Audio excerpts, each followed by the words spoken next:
ফ্যাসিবাদী স্বরাষ্ট্রমন্ত্রী যেভাবে বক্তব্য দিতেন, আমাদের স্বরাষ্ট্রমন্ত্রী সে একইভাবে বক্তব্য দিচ্ছেন যে মাননীয় স্পিকার, সকল সীমান্ত হত্যাকে সীমান্ত হত্যা বলা যাবে না। মাননীয় সদস্য জনাব আব্দুল হান্নান মাসউদ। জনাব আব্দুল হান্নান মাসউদ, আপনার সময় 7 মিনিট। ধন্যবাদ। মাননীয় স্পিকার, আপনাকে ধন্যবাদ। মাননীয় স্পিকার, আজকে বাজেট বিষয়ে বক্তব্য দেওয়ার জন্য দাঁড়িয়েছি। আজকে যে 2026-27 বাজেট, অর্থ বছরের বাজেট, এটা বলতে গেলে হচ্ছে বর্তমান নতুন বিএনপি দলীয় সরকারের একটা আকাঙ্ক্ষার দলিল, কিন্তু বাংলাদেশের বাস্তব পরিকল্পনার কোনো দলিল নয়। কারণ বাজেটে যে পরিমাণ বাজেট ধরা হয়েছে, সেই লক্ষ্যমাত্রা পূরণ করতে কোনো প্রকারে সরকারের পক্ষে সম্ভব হবে না। সরকার এই জায়গায় রপ্তানি প্রবৃদ্ধি ধরেছে 7.9%, কিন্তু গত বছরও রপ্তানি প্রবৃদ্ধি ছিল 4.4%।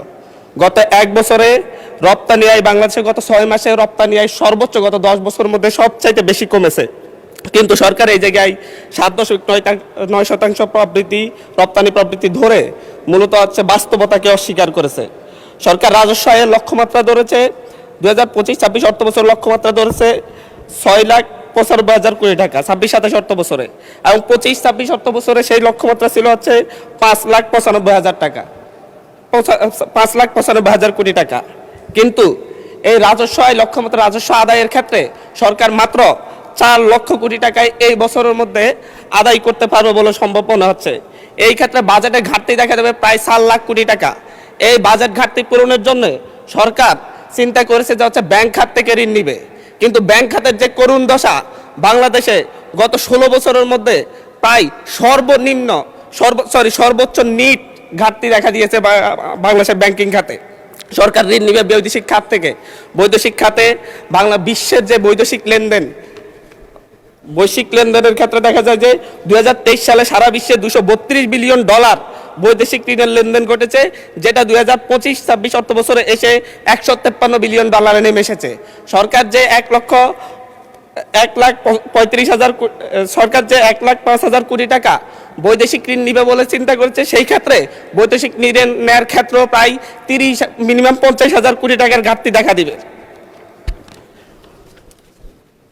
মাননীয় স্পিকার, সরকার করমুক্ত আয় সীমা ধরেছে 3,75,000 কোটি টাকা। করমুক্ত আয় সীমা ধরেছে ব্যক্তির ক্ষেত্রে 3,75,000 টাকা প্রতি বছরে, কিন্তু প্রতি মাসে যদি আমরা গড় আয় দেখি 31,275 টাকা।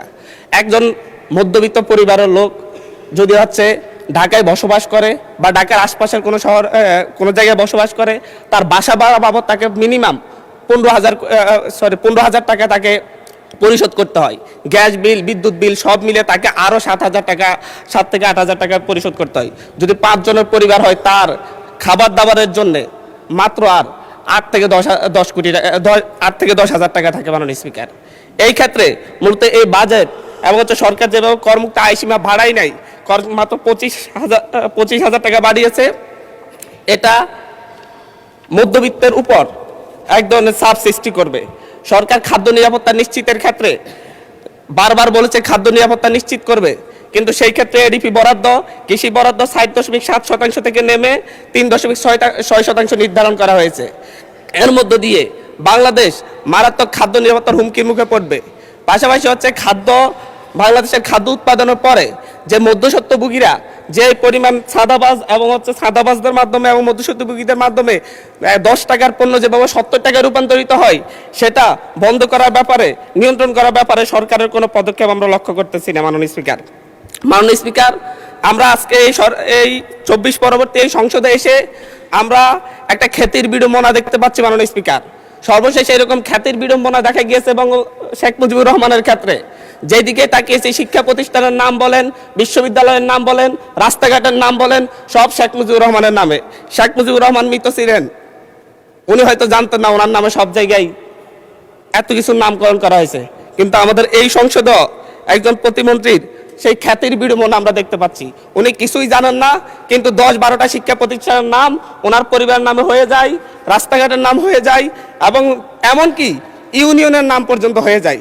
এটা একটা মিরাকল। মাননীয় স্পিকার, আমরা এমন এক মিরাকল সংসদে আছি, যে সংসদ আমরা প্যাসিবাদকে উৎখাত করে আমরা এই সংসদে এসেছি সকলেই কম বেশি নির্যাতিত হয়েছে।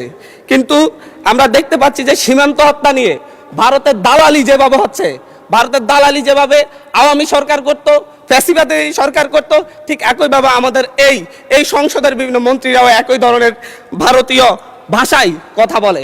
এবং ফ্যাসিবাদী স্বরাষ্ট্রমন্ত্রী যেভাবে বক্তব্য দিতেন, আমাদের স্বরাষ্ট্রমন্ত্রী সে একইভাবে বক্তব্য দিচ্ছেন যে মাননীয় স্পিকার, সকল সীমান্ত হত্যাকে সীমান্ত হত্যা বলা যাবে না।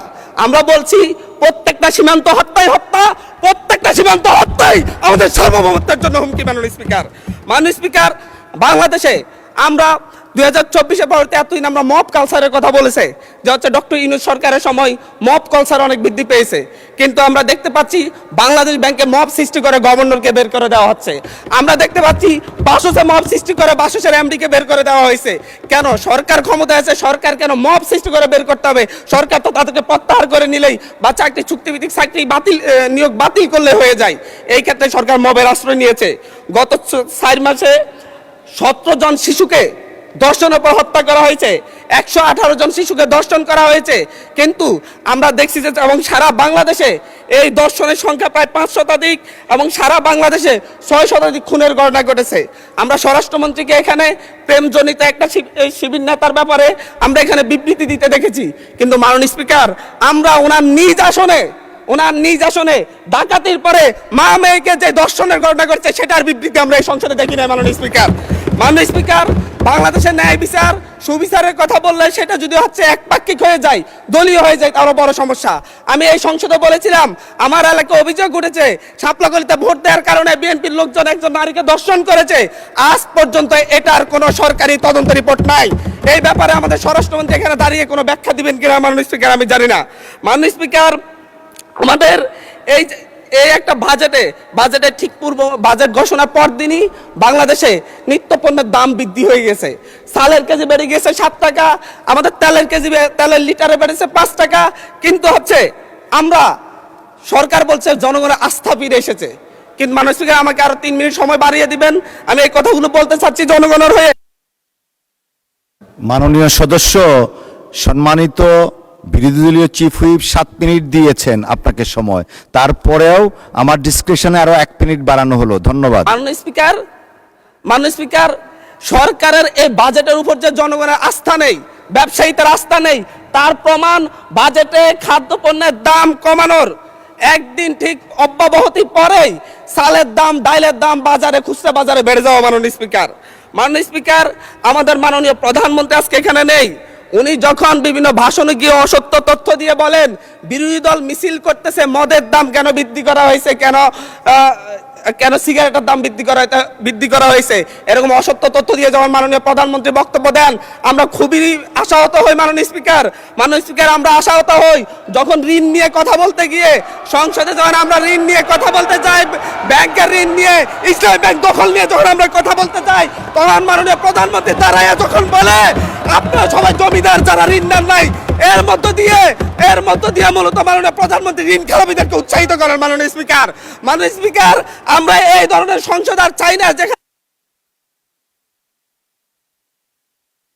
ধন্যবাদ মাননীয় সদস্য, ধন্যবাদ।